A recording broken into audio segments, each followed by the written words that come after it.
Zimbabwean protesters have been holding monthly protests around the world this year, such as one recently here in Washington outside the South African embassy. South African President Jacob Zuma is the main mediator of the ongoing political crisis in Zimbabwe, 4 years after an accord known as the Global Political Agreement, or GPA, was signed to ensure reforms and free and fair elections. The National Unity Government was set up, but protest organizer Den Moyo says there has been no progress on reforms.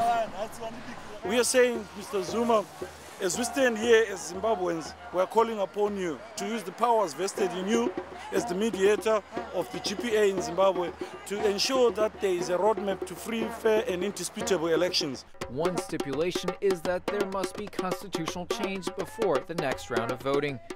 The Africa director at the Wilson Center in Washington, Steve McDonald, says President Mugabe is trying to get reelected as soon as possible, so he may try to convince South African mediators to change their view on the need for constitutional reform. He wants to get beyond the power-sharing arrangement.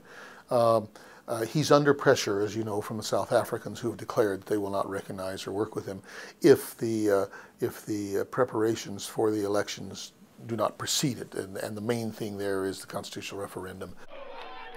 At recent celebrations marking 32 years of Zimbabwe's independence and his power, the 88-year-old president called on political parties to go beyond the violence of recent elections.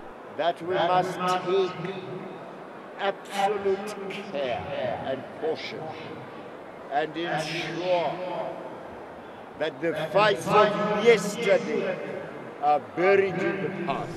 Mr. Mugabe has denied rigging previous elections. He has said he needs to stay in power to correct the wrongs of previous white minority rule and ensure the economic empowerment of Zimbabweans.